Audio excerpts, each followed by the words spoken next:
a lot of Blue-White Eldrazi? Yes. Have we beaten Blue-White Eldrazi? Yes. Have we lost to Blue-White Eldrazi before this match? Yes. I'm telling you, it's a tough match, but we can win it. What's my reason for not running the Spell Stutter sprites? That's a great question. We will probably run Spell Stutter sprite if we go into black. I'm going to pause it then. Let's talk about it real quick. I think I paused it. No, I didn't. Pause. So why am I not running Spell Stutter?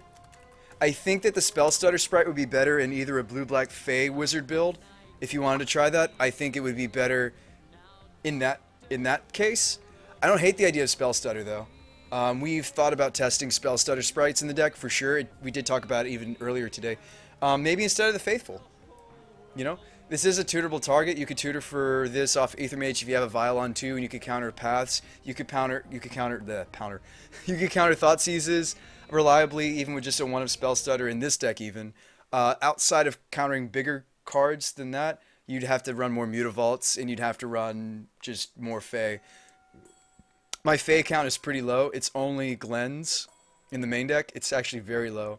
It's dangerously low to run something like Sprite in this, but if we got the Glen, Alondra, and Archmage out, if you got more Spell Stutters in the thing, yeah, you could. Right now we're running the Naga and we're running the Vidakan as the other tribe, but yeah, I mean, like, what's interesting, hang on, real quick before we move back to the match, what's interesting about this combo is you couldn't just put it in Merfolk, and you also couldn't just put it in Fey. You need a human. The only thing that these 3 cards share in common is Wizard. This is a human, this is a Merfolk, and this is a Fey. This is a Fairy. So, like, you couldn't actually put this in any other shell, I don't think. I don't think that this Prodigy, Sage of Fables, Glen Alondra synergy, I'm not going to necessarily call it a combo. I don't think this would fit in any other deck. Period. I don't think it would. You could maybe, like, try that in Commander if you want. I don't know. I think outside of this deck, or maybe like Commander, I just don't see this synergy working. Now, if you want to play that in Commander, you probably lose some friends. But if you want to play it in a competitive setting, it's perfectly fine to counter all of your opponent's spells and feel no remorse. I don't, like, the times that we resolved that synergy against Eldrazi, I felt no remorse. And you'll see this guy actually doesn't draw a single Cavern Souls. Here's the thing about this combo in reference to Magic Online. Oh, we have one in play. Cavern Souls is really expensive. The only reason I'm borrowing it is Card Hoarder, is my sponsor. So the thing about the deck is, a lot of the Eldrazi decks on Magic Online actually cut on Cavern Souls because it's so expensive that we have a huge advantage. This combo is actually perfectly sound online because I can just Prodigy all of their threats. I can just Glen all of their Dismembers and Paths. So it's actually really sound. Bosher says Wizard's actually pretty fun. If it wasn't so expensive, it's really expensive. Look at that, 33 tickets for 1 Cavern. And the Pro Tour, some of the Pro Tour Eldrazi decks were calling for, like, what, 3? Maybe playsets in some of the versions were playsets of Cavern? People aren't doing that. And he just has the double Reality Smasher and we're toast. We try to live one more turn, see if we top deck Bridge. If we top decked Bridge here, we had 2 draws because we have a Silvergill. If we top decked Bridge here, we actually might have won. Because here's the thing about their deck. Let me pause it here, because we do scoop. This board state here, Bridge would win. Have I thought about going up on Bridge? Yes. Do we have synergy for Bridge? Yes. Thanks to Sage, even though this grows our creatures, it also has a second ability, pay 2 colorless, remove a 1/1 counter from a creature you control, draw a card. So we can shrink our army back down. We have ways to bounce the Bridge, for example, Fencers in the main deck. Sometimes we stall out, let's say this board state, you know, he's got a bunch of Eldrazi, right? But I've also got a bunch of Wizards. And you're like, okay, well, that's great. The board's stalled. That's great. Bridge seems terrible in your deck. No, it doesn't. We're smaller than them. We can also kill them just through flying. Now, if he's got a bunch of Displacers, that won't work, and we'll have to do something like Venser the Bridge. And if you're wondering, no, Displacer does not work against Master. It actually doubles our tokens, because that's a state-based interaction. The fact that the Elementals should die is state-based, and the way that Displacer works, it says return, then return to the battlefield. It's only got a comma. If you watch the Star City games, Jennifer versus a blue-white Eldrazi player, Jen's also on the team. If you watch that match, somebody tried to displace Master of Waves. It actually just gave Jennifer double tokens, or it gave her more tokens. Yeah. Yeah, too generic. True. Anyway, that's usually a board state. Like if we had drawn the bridge in these two draws, we actually could have won this game, and it would have been a stall, and we literally would have just like played it. He would have played out all his Eldrazi, I would have played out all of my creatures, and then I would have ventured the bridge when we were ready to swing for lethal. Swing for lethal. You can also throw Profaner into that, and you can bounce the smaller Eldrazi, but not some of these bigger things. Profaner's not for the Eldrazi match, which is a reason to maybe put it back into the sideboard, because we are really trying to gun for Eldrazi in the main deck. That's the only thing I'd like to change, is maybe main deck the explosives. You can kill Endless One. Endless One is efficiently removed by explosives on 0. Yeah, Endless One. The only change I would make is maybe either main deck the last Blood Moon or this. I don't like that it makes us not curve. Maybe the Faithful's too cute. We can switch this for the image. Although a lot of people don't like image in the list because your opponent can just displace it. Maybe we should finally go up to the 4th Harbinger of Tides. The 4th Harbinger of the Tides might just make the deck way more just... It's so nice. It's such a nice tempo play against something like Eldrazi. The Harbinger of the Tides. We might want to go to the 4th one. It also has massive synergy for Master. It has massive synergy for Adept. We'll more consistently draw off this, and we'll more consistently make more tokens with this. We might want to go to the 4th Harbinger. We might. It'll make the match easier. It does. Harbinger's very good when Merfolk goes toe-to-toe with Eldrazi. It's very good for us when we go toe-to-toe with Eldrazi. It gives us that time to find the bridge or find the moon and just slam it. Yeah, I think the Profaner's too specific. It's good against token strats. It's good against the smaller decks, smaller creature decks of the format. But against Eldrazi, you really just either want to steal the game with bridge, moon, buy time with Harbingers, and then steal their biggest threat. It's not too expensive either, Shade. In fact, I can get one for free right now. I think we should go with the 4th. I think it's time to go with the 4th Harbinger. I think a bunch of the matches we played tonight could have been won with Harbinger. But yeah, we do lose this match. We scoop here. Or we lose this game and then we board in everything else and try to win it game 2 and game 3 against the Eldrazi. We don't see the stuff we need again. And we actually, no, we do see the stuff we need. He has the nuts. I think he got the turn 2 Thought-Knot Seer. Oh, this is game 3. Match 3, excuse me, game 2. It was really heart-wrenching because we're like, yes, we're going to win this. Like, we have the bridge, and we're about to slam the bridge. And he, we top-deck bridge. Yeah, and we're like, okay, we got Harbingers, we got Sowers. This hand seems good. He's got the turn 1 Mimic, turn 1 Endless. Okay. It is really heart-wrenching, but there's the bridge off the top. And we're like, oh, this is awesome, but we've drawn it too soon, actually. He Thought-Knots the bridge. And no, did I leave the bridge as the card in front? No, I actually moved the bridge to like the middle of my hand or somewhere, just obscure. And he's like, yeah, I'm going to take that one. Really quick, as you can see.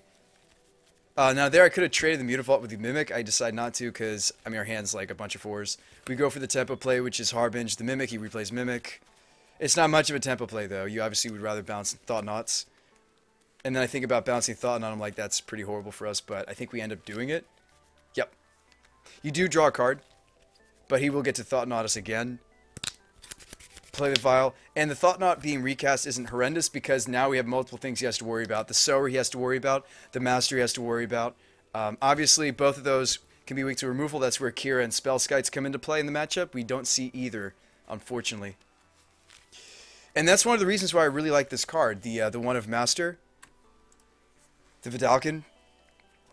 The Vidalcan Mastermind is a way to protect those threats. We actually just slam it. And I think he draws the nuts, right? I think he grabs the World Smasher before we're ready. Yeah, he draws. Yep. Reality smashes us. We're not ready for it. And we're just toast. And again, that bridge probably would have won the matchup. Did he Thought-Knot Seer it? Yes. Was it a really timely Thought-Knot Seer by my opponent's part? Like he had the nuts, exactly Eye of Ugin, exactly Eldrazi Temple, or Double Temple? Yes, he did. Do we get discouraged about the matchup? No. We can just hedge even further for it. You can run things like Dismember. You can buy another Harbinger of the Tides. You know, Dismember is another card we talked about. Somebody said they really liked the mean deck Dismember. We could run a Dismember. A Miser Dismember.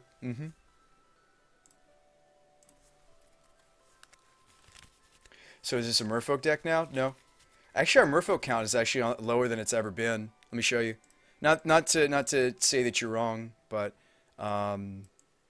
let's talk about what's not Merfolk. And let's talk about what is Merfolk. That's fine. Actually, no, our Fae count went up. We're running more Sowers. So maybe we should talk about Spell Stutter now. Hang on. We just added another Fae to the deck. Maybe we should talk Spell Stutter. And we're still running the 2 of Mutavault. So what's our Merfolk count? Can you really call this deck Merfolk? We're running 13. That's pretty high.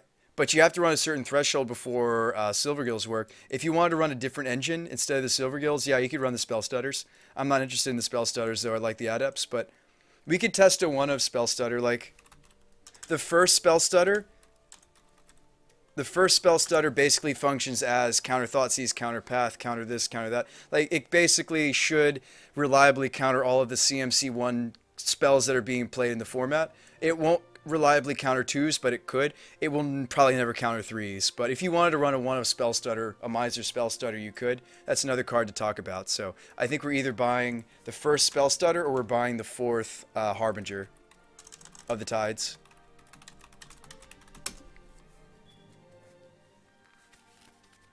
Mixon says the deck will shine once more once the Eldrazi's banned. Yeah, but in the meantime, let's keep hedging. Let's maybe consider getting into another bridge, or just running more Moon's main deck than we have before, or running more things that they are a little susceptible to, like Dismember or Harbinger. Seriously, a Harbinger can be very powerful. It can really set the Eldrazi back. You'd be surprised. You would be surprised. I know that's a bold statement, but you would be surprised. Spell Stutter only lines up against, as far as the Eldrazi is concerned, it's only really going to line up against, oh, there we go. It's only going to line up against their paths if they're running that. Shade says sleep. We're so close, though, Shade. We're so close. Thanks for the follow, Reno Iljack. Welcome to the show. We're so close, Shade. I just think it's one of these 3 cards. I think it's not the Spell Stutter, though. I think we'll have to go heavier into Fae before it works.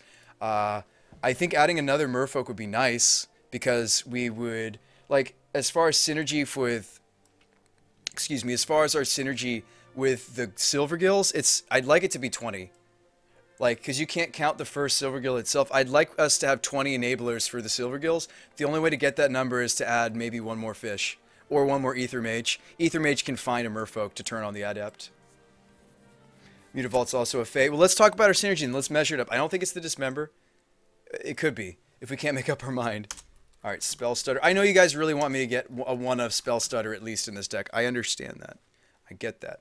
I'd love to run some. It's one of my favorite wizards too. So let's talk about it. We have 20 enablers for Silvergill. How many enablers do we have for Spell Stutter, Sprite? Obviously, it works by itself. It does. It'll counter a CMC1 spell by itself. How much synergy do we have for countering CMC2? Let's talk about it. So 5 so far. 6, 7. Okay, we're looking decent. Okay, so that's how much synergy we have for a Spell Stutter. We have about 9 for Spell Stutter synergy. I'm not a huge fan of the Spell Stutter. The card really needs something like Bitter Blossom. No, but I'm happy talking about the numbers. Anytime you guys suggest a card, I'm happy like analyzing the deck and looking and seeing exactly where... Sorry, let me point it this way. Looking and seeing where it goes. Anyway.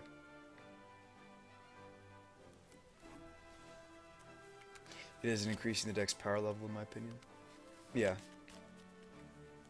Yeah, I mean, like, the Spell Stutter is certainly... Yeah. Right, I mean, the Spell Stutter... I agree. I agree. The Spell Stutter is kind of... You know? Anyway, so we think it's between Dismember and Harbinger. Do I really want to buy another Harbinger? No. So let me do that quick research and figure out exactly if we can get one for free. If we can get another Harbinger for free, I'm so down. Let me look. This card really should be going up. One of the decks that went toe-to-toe with Eldrazi and did top 8 was Merfolk. Not that I'm saying we should be Merfolk. In fact, we were already brewing with Merfolks in the deck way before the deck was successful. No, I can't get one for free. Okay, if I can't get it for free, then I'm going to go to Card Hoarder. For sure.